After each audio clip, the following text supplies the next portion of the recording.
He had come to marry the senator's daughter. Everyone was dazzled by his smile, except one man. Justice of the Peace noticed something odd about him right during the ceremony and stopped everything. Subscribe and tell me in the comments what city you're from. The sunlight slanted in golden streaks through the high-arched windows of the Charleston County Courthouse, spilling across polished wood and marble floors like blessings from the heavens. The air inside the grand old building held a quiet kind of reverence, as if the walls themselves were aware of the occasion taking place within them. Outside, the street buzzed with luxury sedans and black SUVs idling behind valet ropes. Uniformed doormen in white gloves opened car doors with crisp nods, welcoming South Carolina's elite into what the local papers had been calling the wedding of the year. Laughter rose like birdsong over the hum of strings from a nearby quartet. Photographers snapped their shutters in practiced bursts as guests arrived in waves of silk, satin, and tailored suits. Inside the courthouse's ceremonial chamber, refurbished from an old federal courtroom, everything was immaculate. Chandeliers hung like frozen fireworks overhead, casting soft light across rows of chairs draped in ivory fabric and tied with gold sashes. Bouquets of fresh white roses and baby's breath lined the aisle in crystal vases, while an arch of blush orchids framed the elevated platform where the ceremony would take place. The smell of expensive perfume mingled with the faintest trace of polished wood and antique varnish. At the center of this opulence stood Judge Albert Kane. He was a tall man, not quite imposing, but with a posture honed by decades in the courtroom. His silver hair was neatly combed back, and the fine lines on his face lent a gravitas that made people stand a little straighter when they spoke to him.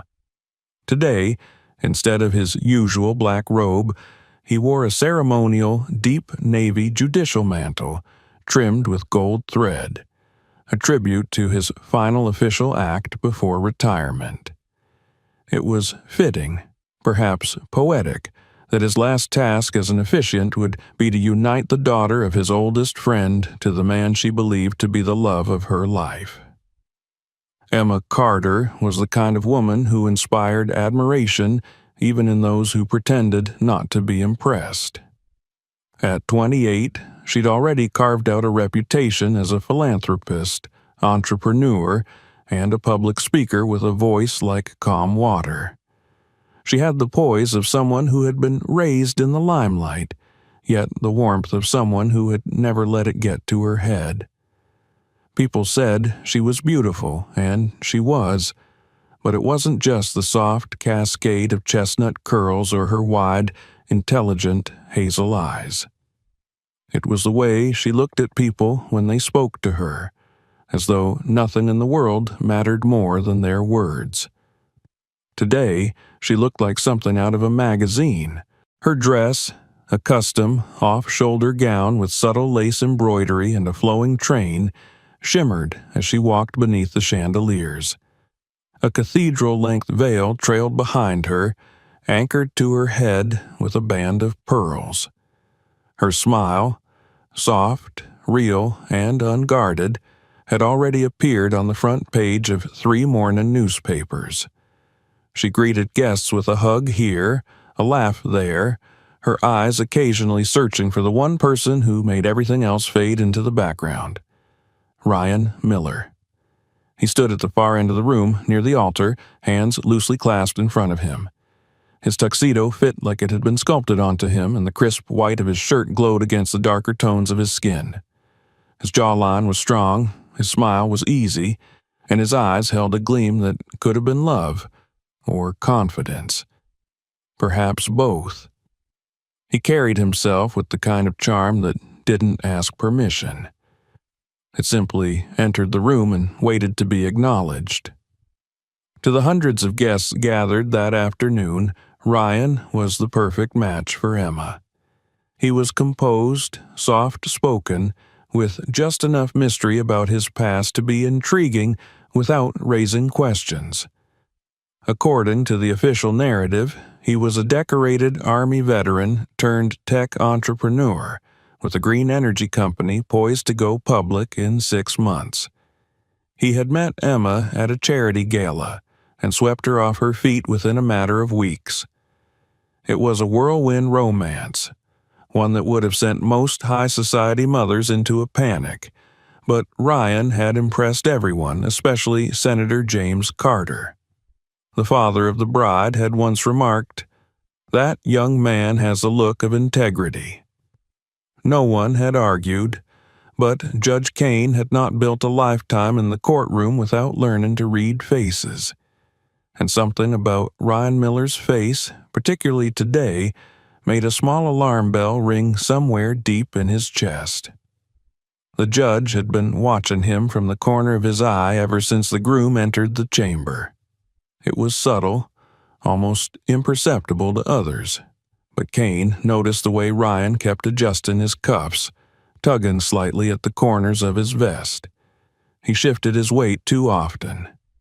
His eyes scanned the crowd more than once, not in casual acknowledgement, but with a quick, anxious flickering. It wasn't the nervous excitement of a man about to marry the love of his life. It was something else. Tighter. Controlled. Still, the judge said nothing. His role today was ceremonial, not judicial. He reminded himself that he was not here to interrogate, to investigate, to question. He was here to bless a union, to send two people into the world together with hope and solemnity. And yet, that small bell, silent for years, continued to ring. As the orchestra shifted into a slower melody, the room hushed. The bridal procession began.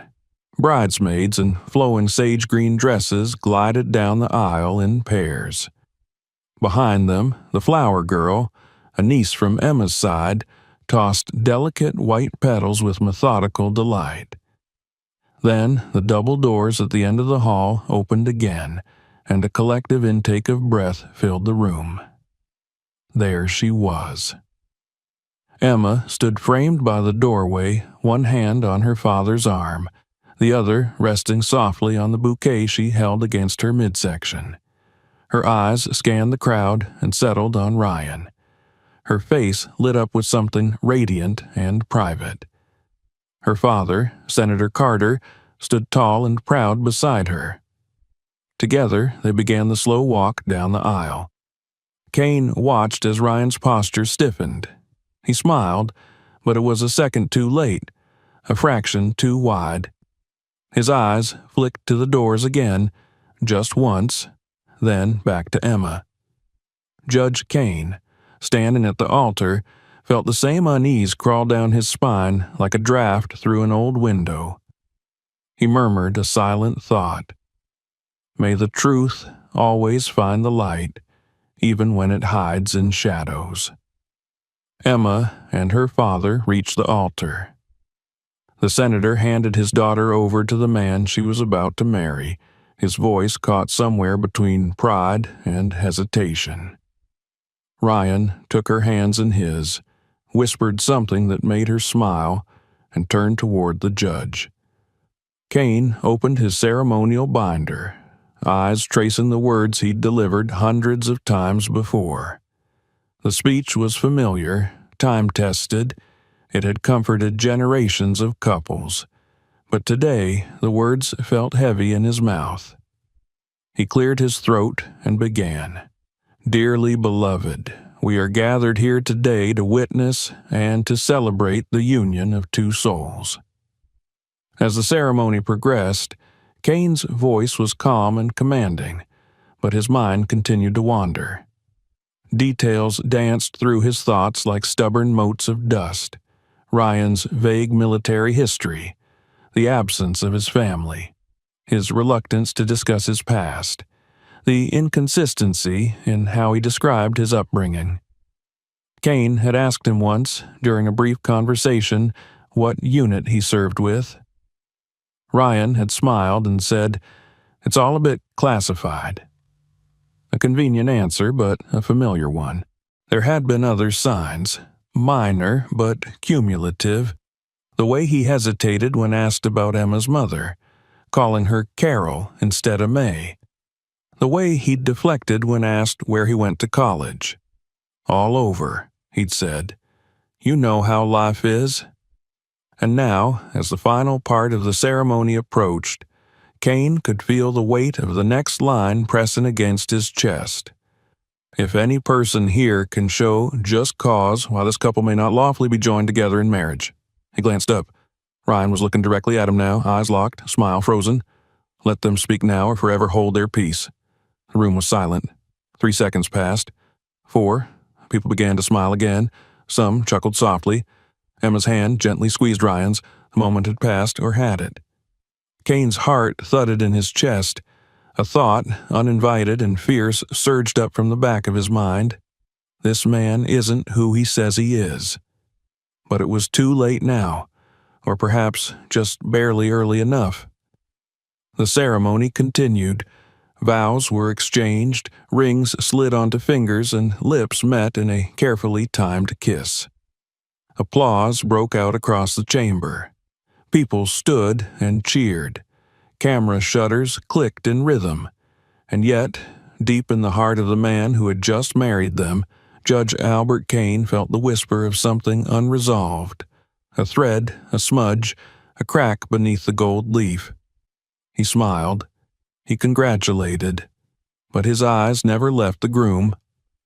Whatever was hiding behind that smile, Kane thought, it wouldn't stay hidden for long. And he would be ready. The echoes of applause were still fading when the reception began in earnest, spilling out onto the courthouse's expansive rear lawn, now transformed into a spectacle of luxury. White tents arched over linen-covered tables set with bone china and gold-trimmed crystal. Under soft strings of Edison lights and cascading garlands of flowers, guests gathered around open bars and oyster stations. Somewhere in the background, a jazz trio played a sultry rendition of At Last, and laughter rose like champagne bubbles over the hum of conversation. People toasted the newlyweds with sparkling rose, their smiles wide, their voices lifted in joy. To the world watching, it was a fairy tale. Emma floated among the guests like a vision of elegance and ease, accepting compliments with the grace of someone raised in public view, but never hardened by it. Her hand found Ryan's again and again, grounding her, reminding her that this moment was real. She was someone's wife now. It felt surreal, but in the best possible way. Ryan played his part well. He smiled with his arm around Emma's waist, laughed at the toasts, kissed her temple as if the rest of the world didn't exist. He accepted every handshake with confidence, remembered names with eerie precision, and thanked Emma's father twice for the opportunity to earn his trust. He was charming without being arrogant, warm without being cloying, and polished in a way that made the guests say, "What a catch," in whispers behind champagne flutes. And yet, Judge Albert Kane couldn't look away. He stood near the edge of the lawn, a bourbon in hand that had barely been touched, his eyes tracking Ryan like a hawk. Something in him refused to relax. It wasn't just the inconsistencies anymore. It was the way Ryan seemed rehearsed, like a man playing the role of a husband rather than being one. The judge watched the subtle but telling signs, the way Ryan's smile faded the moment he turned away from a camera, the way his fingers flexed when he thought no one was watching, the way his eyes flicked toward exits more often than they lingered on Emma. Kane tried to dismiss it. He told himself he was just old, that his instincts were rusty, that the years of dealing with criminals, liars, and manipulators had left him suspicious of everyone. But deep down, he knew. He had seen that same look too many times, in witnesses who cracked under cross-examination, in defendants moments before their alibis fell apart. It was the look of someone calculating what they could get away with and how long they had left. Later that evening, when the crowd had begun to thin and the music had softened to background ambiance, Kane found himself alone at a high table with a glass of water and a growing storm in his chest. He needed to know more. He needed something real, something provable. But where could he start? The ceremony was done. The papers were signed. The photographs were already being edited for publication. If he was wrong, the damage would be unforgivable. But if he was right, he remembered their first meeting. It had been during the engagement dinner, a modest affair compared to today, but still refined. Ryan had been attentive and soft-spoken, telling stories about his time overseas, how he had served 2 tours and then pivoted into tech after getting out. Kane had listened politely, asked the kinds of questions one might expect from a curious elder, but the answers had been vague. Ryan couldn't or wouldn't name the unit he'd served in. He said his records were sealed due to sensitive missions. When pressed about his tech firm, he explained that he had silent partners and didn't want to bore anyone with startup jargon. Kane had let it slide. People had the right to privacy, especially veterans. But even then, the gears had started to turn. The judge now turned to a quiet corner of the lawn and pulled out his phone. His contacts were still full of names from his time on the bench. Investigators, prosecutors, even a few FBI field agents who owed him favors. He opened a message thread with a retired friend in the bureau. The man had always been thorough, discreet. Kane typed slowly, carefully. Need a favor, background check, name, Ryan Miller, claimed military, tech CEO, married Emma Carter today in Charleston. Just a gut feeling, but something feels wrong. He didn't expect a reply immediately. These things took time, but just sending the message made the knot in his chest ease slightly. Meanwhile, Emma was recounting the story of how she and Ryan had met to a small group of guests under one of the reception tents. Her voice was clear, melodic, the cadence of someone used to speaking in public. It was at a fundraiser for the Veterans Assistance Program last fall, she said, her eyes twinkling. I was given the keynote, and afterward he came up to thank me for the speech. We started talking about nonprofit outreach for transitioning vets, and one thing led to another. Love at first sight, someone chimed in. Emma laughed. More like admiration at first sentence. But yes, everything moved quickly after that. Ryan nodded beside her. Some things you just know. The crowd melted at his words. Kane, within earshot, frowned. That was another thing. Ryan never spoke about where he came from. No family had attended the wedding on his side. When asked, he gave vague answers, parents deceased, siblings estranged, friends spread out. At first, Emma had found it noble. A man who had built himself from nothing, a self-made hero. But now Kane saw it differently. It wasn't humility, it was erasure. A man who had no past was a man who could reinvent himself with ease. Back at his hotel that night, Kane couldn't sleep. He sat at the desk, poring over public records on his laptop. A quick search yielded dozens of Ryan Millers. Too common a name. No military honors, no startup founders that matched his face. No interviews, no LinkedIn, no press releases prior to the engagement announcement. That was odd.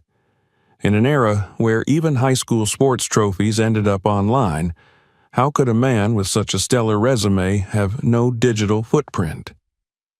Kane leaned back in his chair and stared at the ceiling. He was missing something.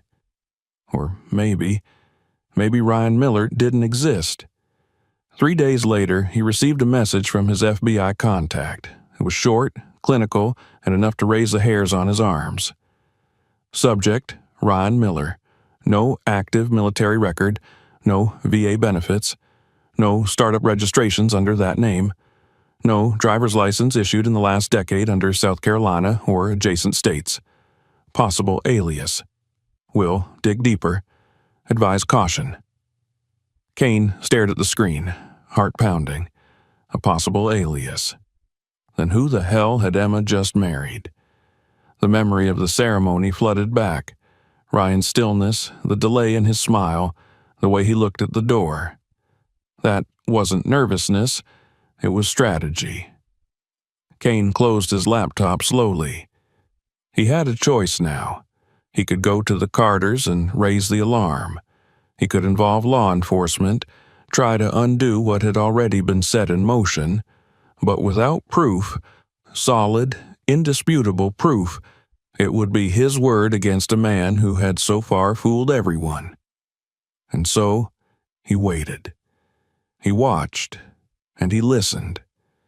He knew the mask would slip eventually. It always did. What Kane didn't yet know was that the cracks were closer to the surface than he realized, and that the man calling himself Ryan Miller was holding together a lifetime of lies with trembling fingers and a ticking clock. The truth was coming, and it would not wait much longer.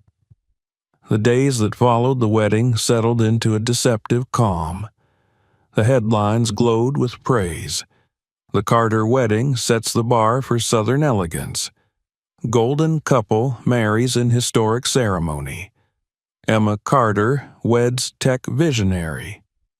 Photographs from the event adorned glossy magazines and trended on social media, where millions commented on the bride's gown, the setting, the floral arrangements, the kiss. None of them could have imagined the quiet undercurrent that pulsed beneath it all, a current that grew stronger with each hour that passed. Judge Albert Kane did not share in the celebration. While the rest of Charleston admired the wedding from afar or basked in the afterglow, he spent his time reviewing the report his FBI contact had sent him. Each rereading only deepened the frown etched across his brow. There was no question now, Ryan Miller was not real. The man who had stood beside Emma at the altar, whose hand had slipped a ring onto her finger, whose mouth had spoken vows of devotion, had no history, no documentation, no legal existence. Kane had handled cases like this before. He'd seen the damage a professional imposter could do, but never had one come so close to someone he cared about. Never had one succeeded this completely. He wrestled with the implications. It wasn't just about Emma anymore. If the man she married had used a false identity, their union might not even be legally binding. But to move forward with any sort of confrontation, Kane would need more than suspicion and a couple of missing documents. He would need proof, and that meant time. Time to probe, to ask, to watch. It also meant maintaining the delicate balance between vigilance and discretion, at least for now. Emma herself remained blissfully unaware. She and Ryan had retreated to a private estate outside Asheville for a brief honeymoon, just a few days of quiet before they planned to embark on a European tour and return in time for Emma to resume her work with the Women's Initiative. She was happier than she had been in years. In photographs posted to a limited circle of friends, she wore no makeup and soft flannel, her face aglow with contentment. She looked like a woman who had found not just love, but peace. Ryan, for his part, kept the illusion intact. He cooked breakfast, brought her coffee, massaged her shoulders after long hikes through the woods. He asked about her childhood, her dreams, her fears. He listened with patience and responded with warmth. And yet, in the quiet hours when Emma wasn't watching, he would stand at the edge of the property and look out across the dark trees, checking his phone repeatedly, as if waiting for something or someone. When they returned to Charleston, a welcome dinner was planned in their honor. Judge Kane was invited, of course, and though he considered declining, His instincts told him otherwise. This was the moment to observe, to act if necessary. The dinner took place in the Carter family estate, a sprawling Georgian mansion that sat on a hill overlooking the Ashley River. It was a warm evening, the breeze carrying the scent of gardenias and honeysuckle as guests sipped cocktails and swapped stories on the wide veranda. Kane arrived just as the sun was dipping behind the trees, casting the lawn in golden light. He wore a crisp navy suit and carried his usual air of quiet authority. As he approached the house, he caught sight of Ryan standing near the edge of the veranda, speaking with one of Emma's cousins. He was smiling again, always smiling, but Kane saw through it now. That smile had a shelf life. Dinner was served in the formal dining room, the long table set with fine china and flickering candles. Conversation flowed easily. Emma laughed often, her hand resting lightly on Ryan's forearm. But Kane remained reserved, answering questions with courtesy but volunteering little. He watched. He listened. When the meal ended, Emma excused herself to take a call from one of her foundation's partners. Ryan lingered by the fireplace, refilling his glass of wine.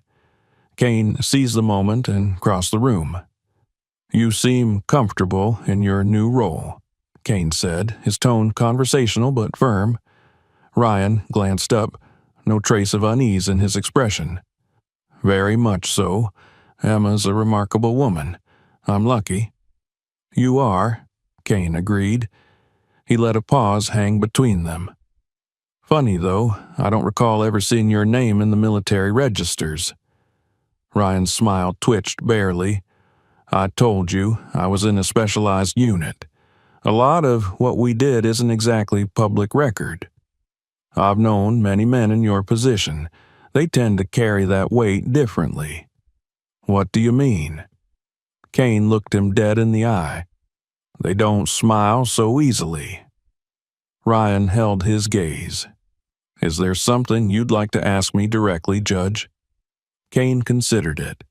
He thought of Emma's face that morning, bright, open, full of trust.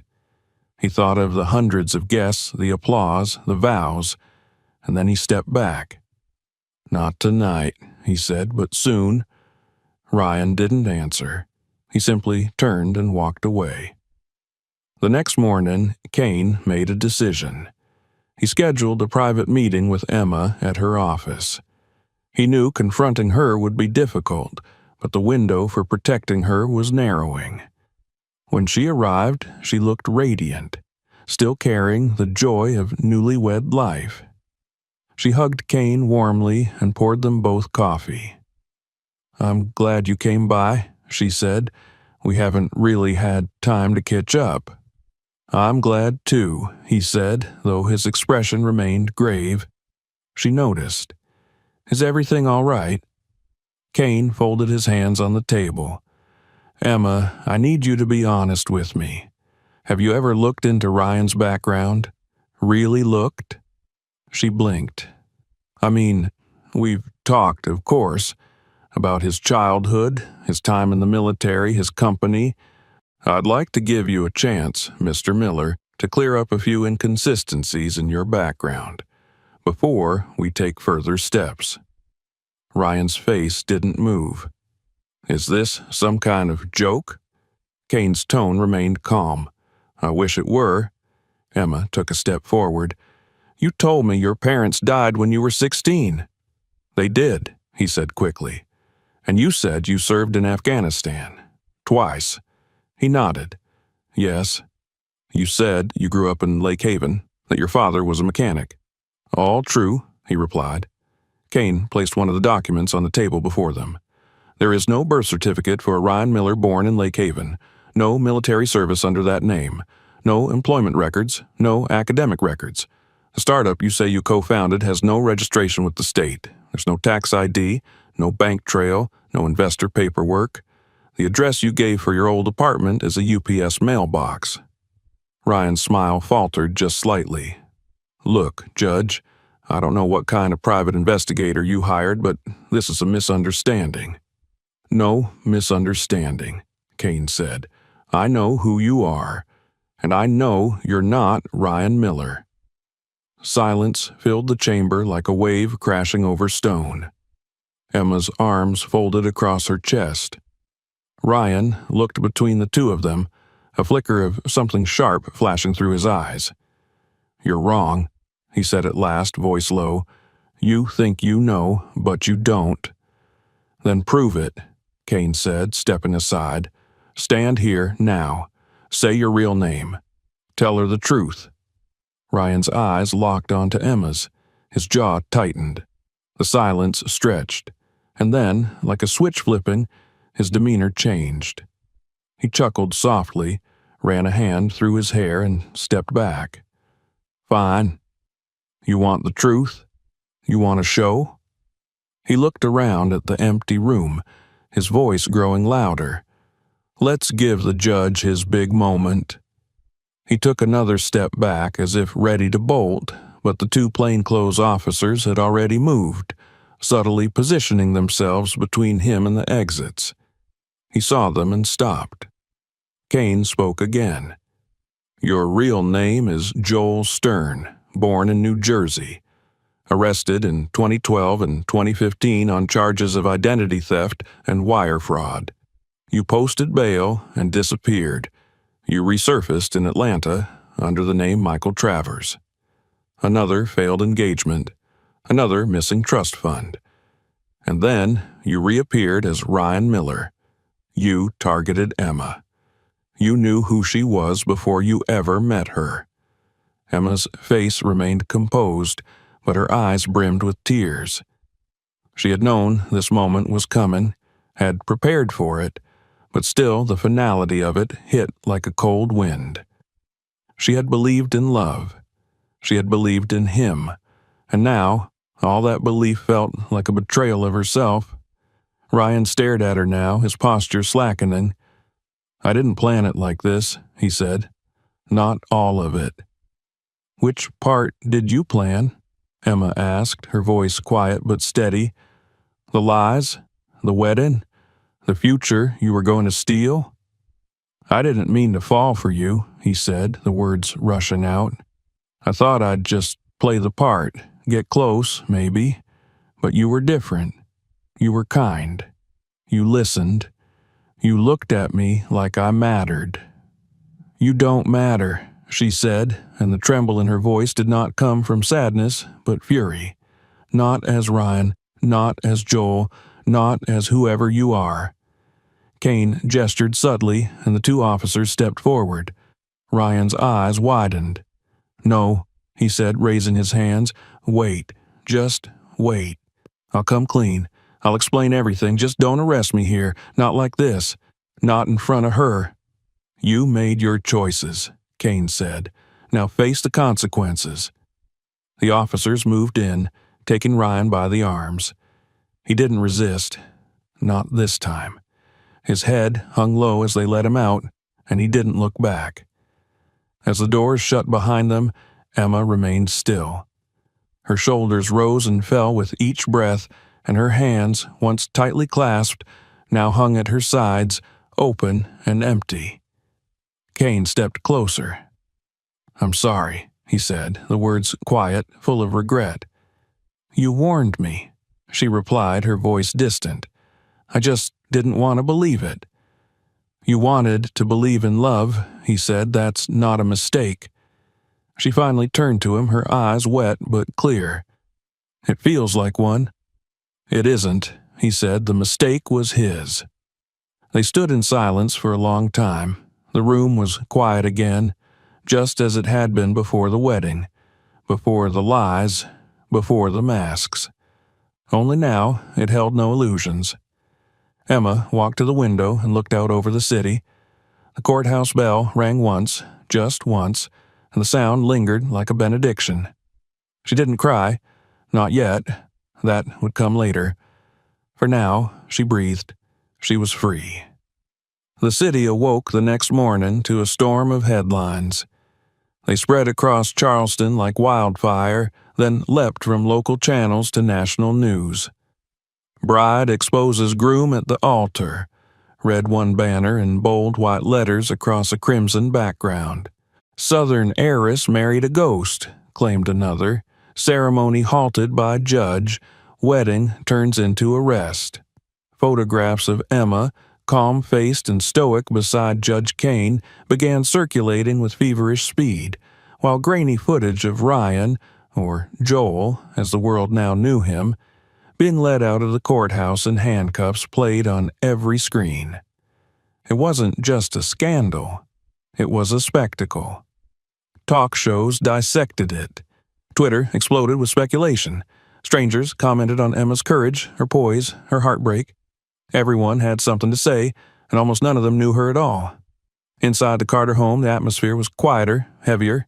Emma sat alone in her bedroom, television muted, the curtains drawn.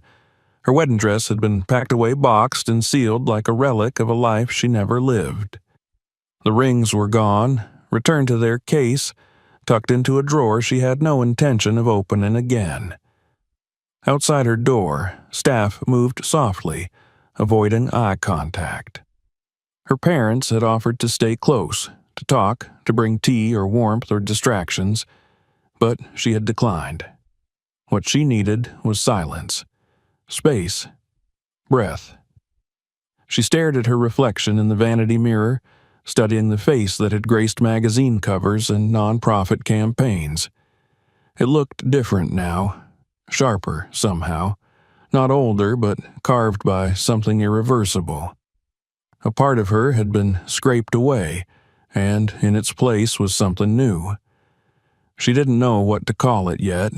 Strength, maybe, or just the beginning of it. Judge Kane arrived around noon. He didn't knock right away. He stood at the threshold of the house for a long minute, hat in hand, gaze lowered. When he finally entered, the butler gestured silently toward the study. Emma met him there, dressed simply in jeans and a sweater, barefoot, her hair pulled back in a loose braid. She looked at him without pretense, without barriers. "I didn't know if I should come," he said. "You should have," she replied. They sat across from each other, the silence between them not uncomfortable but necessary. "I've seen a lot of things in my time," Kane began. "Con men, thieves, people who live behind 10 masks stacked one on top of another. But I've never seen someone orchestrate a life like he did. He didn't just lie. He built a character. He rehearsed him. And he played that role better than some actors I've seen on stage." Emma didn't respond. She watched a small dust mote spin in the air, caught in a shaft of light. Kane sighed. "Do you want to hear the rest?" She nodded. He pulled a folder from his coat and laid it on the table between them. "His real name is Joel Thomas Stern, born in Newark, New Jersey.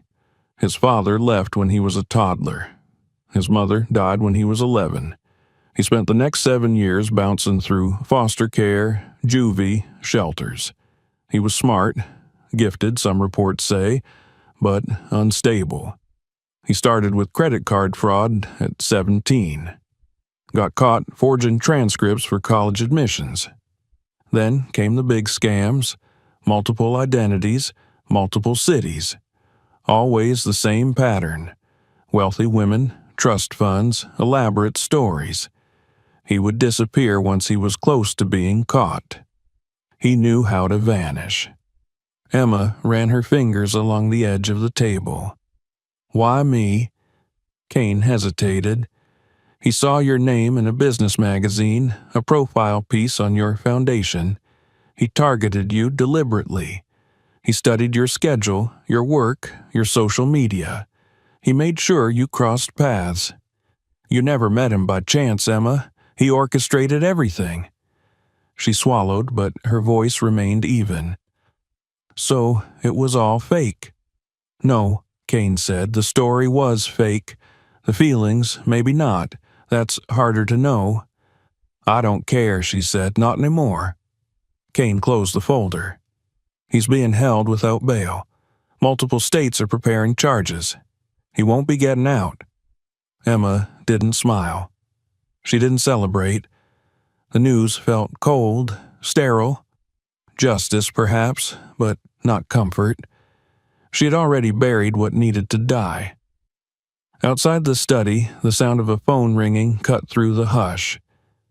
Emma ignored it. She turned to the judge. Will I ever stop feeling like a fool? No, he said softly, but eventually you'll realize that you weren't foolish. You were human. You trusted. That's not weakness. That's grace. She didn't cry. She simply nodded. The following days passed in a blur. Interview requests poured in. Morning shows, magazines, documentary teams. Emma declined them all. She didn't want her pain sold or dissected. She wanted to protect what little of her life still felt like her own. But she didn't hide. She went back to work. She stood before boards and donors and community partners. Her voice, at first shaky, regained its strength. If people looked at her differently now, she ignored it. If they whispered, she didn't listen. She had been through the fire. Let them stare at the smoke, and then, slowly, the storm began to recede. The news cycle moved on. Another scandal, another face, another spectacle. People forgot, or pretended to, and Emma breathed again. It was late one night when she received the letter. There was no return address, no name, just her name, carefully written, and inside, a single sheet of paper. The handwriting was familiar. She had seen it on dozens of notes, cards, lists, but this time the words were not crafted to deceive. Emma, there's nothing I can say to make this right. I could write about my childhood, my pain, my loneliness. I could tell you I meant it, that somewhere along the way the lie started to feel like the truth. But none of that would matter. Not now. You were kind to me when I didn't deserve it. You believed in me. And I used that belief like a weapon. I can't undo it. I can only say I'm sorry. Truly, deeply sorry. There's a part of me that wishes I'd never met you, but a bigger part, the real part, knows that meeting you was the only honest thing that ever happened to me. Whatever future you build, I hope it's bright. I hope it's real. Joel. She read it twice, then folded it and placed it in the drawer. She didn't shred it, she didn't burn it, but she didn't reply. Instead, she went to the balcony. The night was clear, the stars scattered like spilled salt across the sky. She breathed in the air, cool, sharp, alive, and let the silence wrap around her like a second skin. She was no longer the girl who had walked down that aisle. She didn't know exactly who she was now, but she knew this. She would not be defined by someone else's deceit. She would not be reduced to a headline or a cautionary tale. She was Emma Carter, and she was still here. Spring settled over Charleston like a balm, coaxing color back into the trees and softness into the streets. The city, always proud of its elegance, seemed eager to return to normal, as if the chaos of winter, scandal, betrayal, whispered headlines, could be swept away by blooming azaleas and sweetgrass on the breeze. The Carter estate, too, began to breathe again. Though its halls had been the site of quiet grief and heavy silence, light returned gradually, not with fanfare but with quiet consistency. A door left open, fresh flowers on the table, a radio playing in the kitchen. The world had turned, and Emma Carter had turned with it. She was not the same woman she had been in lace and pearls, smiling beneath a cathedral veil. The change was not visible to most. She still carried herself with the same grace, still met others with warmth and poise. But there was a difference, an edge of resolve behind her gentleness, a clarity in her gaze that hadn't been there before. She had been through something most people only read about, and while it had shaken her, it had not broken her. In the weeks after Joel's arrest, Emma chose to re-enter her life slowly but deliberately. She resumed her leadership of the Women's Initiative Foundation, attending meetings, drafting proposals, and visiting shelters across the state. The foundation, already respected, now carried a renewed sense of urgency under her direction. Emma spoke less, but when she did, her words landed with more weight. Her pain had deepened her purpose. She understood, in a way she hadn't before, what it meant to be deceived, to have your trust weaponized. And she wanted no woman under her care to experience that without knowing there was someone who understood. She did not seek pity. When the media attempted to resurrect the story a month later, framing her as a symbol of modern female resilience, she declined all interview requests again. She had no desire to be elevated as an icon or held up as a victim. She was simply doing the work, quietly, steadily, with more fire than ever. Judge Kane kept his distance for a time, not out of coldness but respect. He had watched Emma emerge from the wreckage with awe, and though he checked in occasionally, he sensed she needed space to rebuild on her own terms. It wasn't until late May that she invited him to tea on the back porch of her family's home. The invitation came in a handwritten note, delivered by courier, simple and brief. "It's time." He arrived in his usual manner, punctual, neatly dressed, carrying a small gift box of lemon shortbread cookies from a local bakery he knew she liked. She greeted him with a warm but measured smile, and they sat beneath the shade of the wisteria vines as the sun filtered through the leaves. "I've been thinking," she said after they exchanged pleasantries, "about how many women fall for people like him. How many never get the chance to walk away."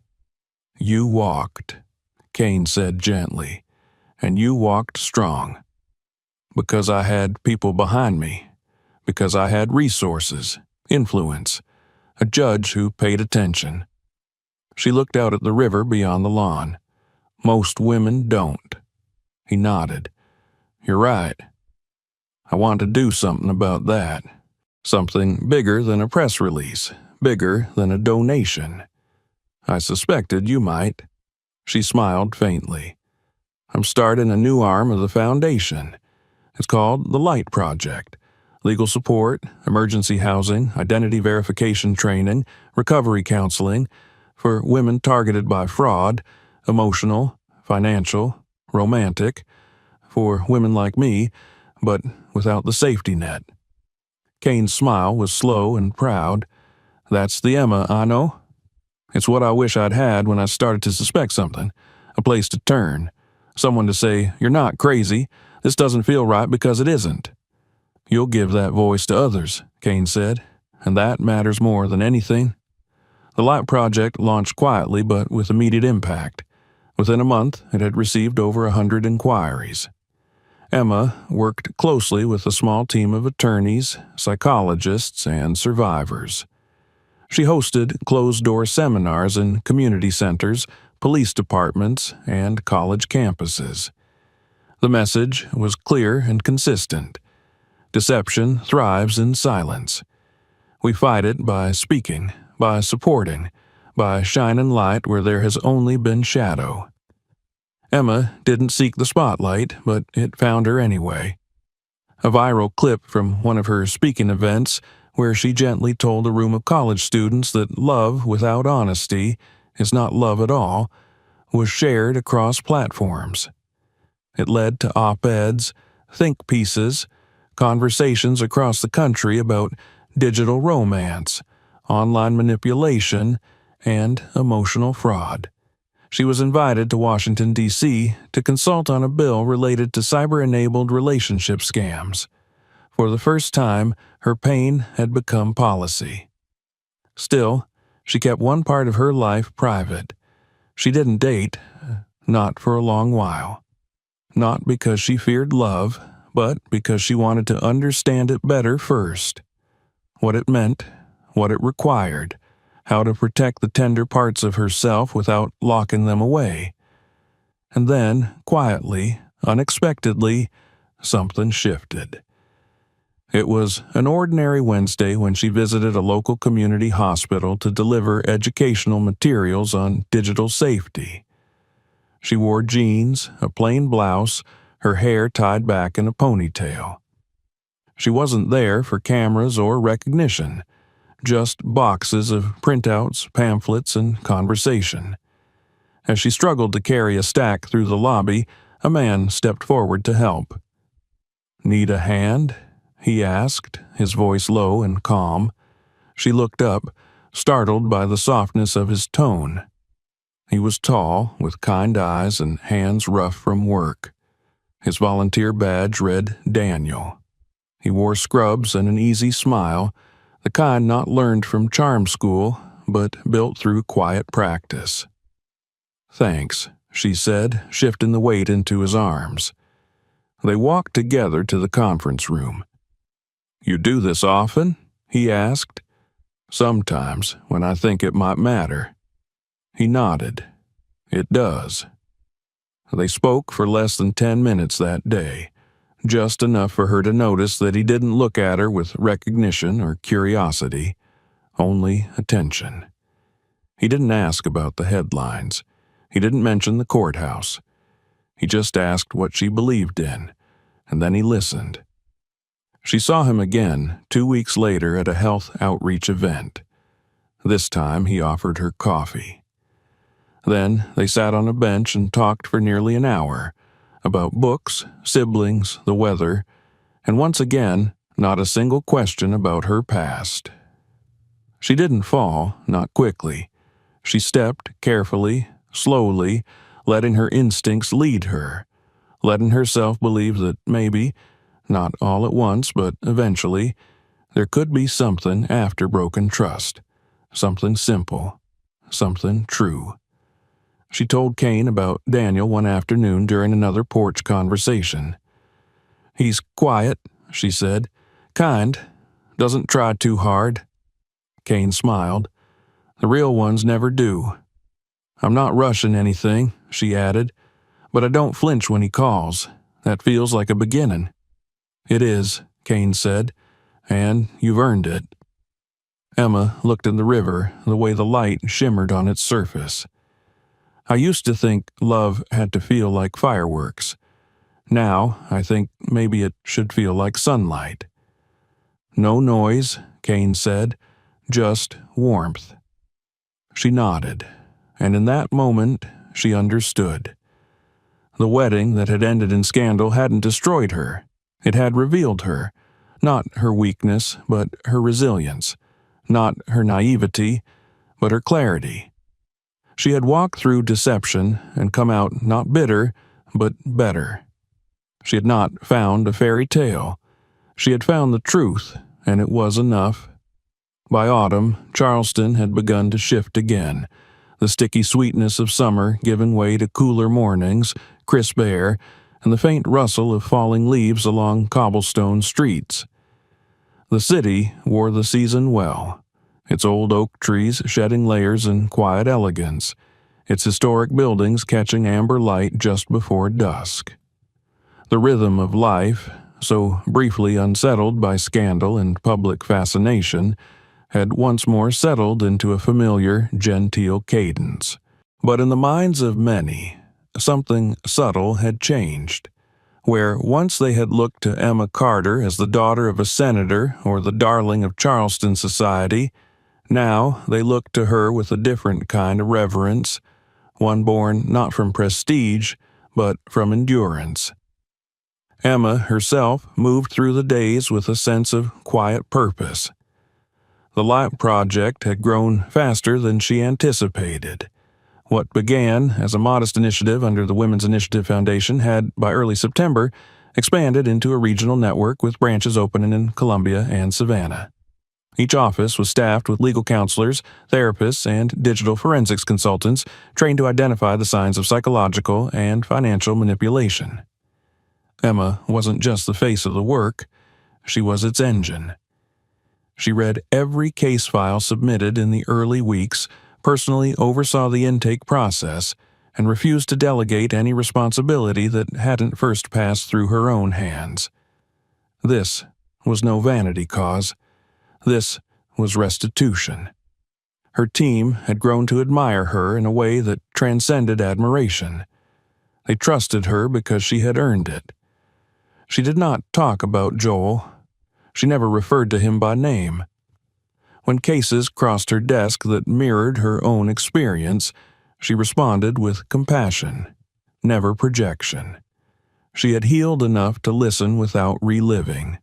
That, perhaps, was her quietest triumph. And then came the invitation. It arrived in a thick white envelope embossed with a seal from the Department of Justice. Inside was a formal letter requesting her presence at a federal roundtable in Washington, D.C., a working session on romance-based fraud and emotional exploitation, with the aim of informing national legislative reform. Kane was the first person she told. They met, as they often did, on her family's back porch, sipping tea in the late afternoon light. Kane was slower these days, walking with a cane and letting his words come with more deliberation. But his mind remained as sharp as ever, and his pride in Emma had only grown deeper with time.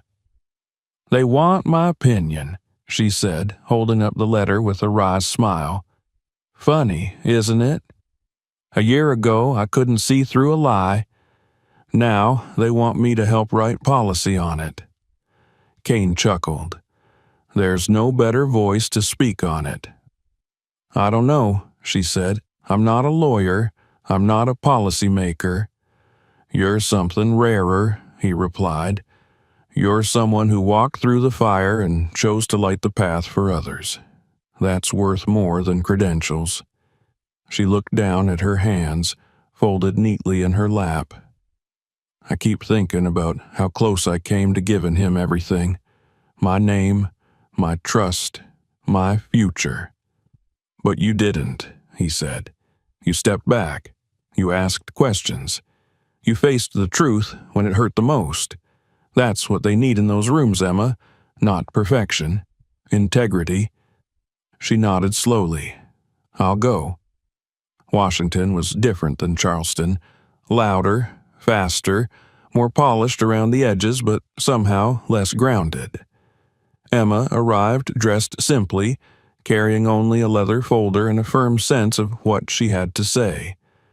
The round table included senators, federal investigators, cybersecurity analysts, and survivor advocates. Some spoke in statistics, some in personal stories. Emma did both. She described the psychological grooming, the way charisma could be used as camouflage, how easy it was to confuse control with care when it came wrapped in tenderness. She spoke plainly, without dramatics, and when she was done, the room was quiet. One of the committee members, a woman from the Office for Victim Services, leaned forward and said, "We need your help designing the framework for early education, not just prevention after the fact. What you just said, every girl needs to hear it before she ever downloads a dating app." That night, Emma sat in her hotel room watching the lights of the Capitol flicker through the window. She felt a kind of tiredness that wasn't exhaustion but fulfillment, the ache of having given something real. She thought of her younger self, standing at the altar, heart wide open, blind to the fault lines beneath her feet. That girl had not been foolish. She had been unprepared. Now she was not. Now she was ready.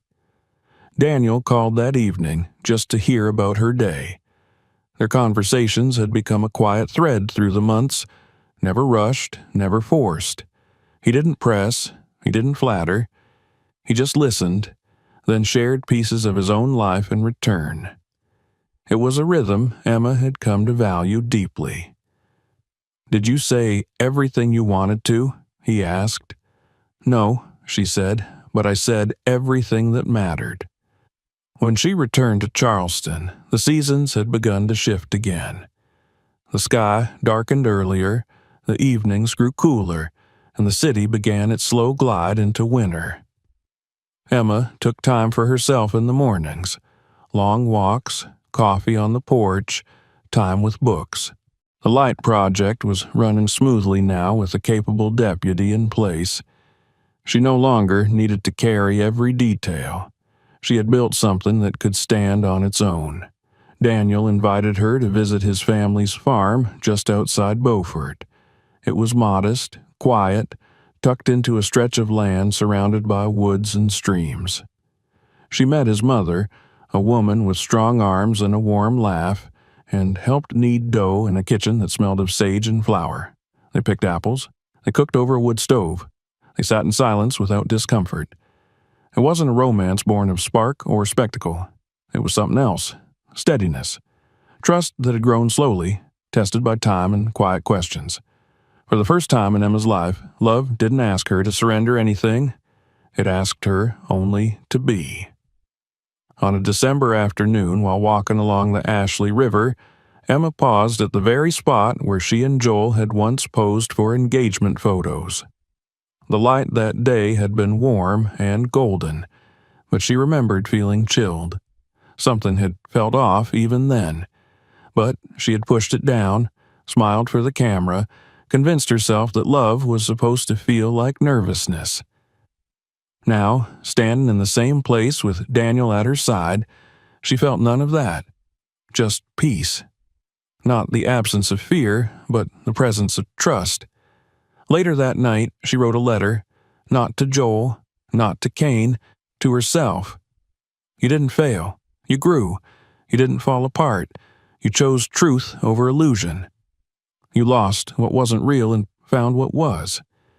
You thought love had to be loud to be strong, but it doesn't. Sometimes it's the quiet that lasts. She folded the letter and placed it in the drawer beside Joel's. Two versions of the same past now resting beside each other, not in conflict, but in context. On New Year's Eve, she hosted a small gathering at the Carter estate. Nothing grand, just close friends, quiet music, and laughter that felt genuine. Cain was there, seated by the fire, nodding along to a story told by Daniel, who had become a gentle presence not just in Emma's life, but among her family. As the clock neared midnight, someone brought out champagne, and Emma stood quietly at the edge of the room, watching the people she loved fill the space with warmth. She wasn't the center of the story anymore. She didn't need to be. She stepped out onto the porch, the night air cool against her skin. The sky above was ink black, scattered with stars. Somewhere in the distance, fireworks would soon begin, but for now there was only stillness. She closed her eyes and whispered to herself, not a wish, but a truth. I am whole. The new year began not with a bang, but with a breath. And Emma Carter stepped into it, not as a woman broken by betrayal, but as one rebuilt by truth. She did not look back. If this story moved you, don't forget to subscribe for more just like it. Check out the next video for another unforgettable twist, and share this one with someone who needs to hear it.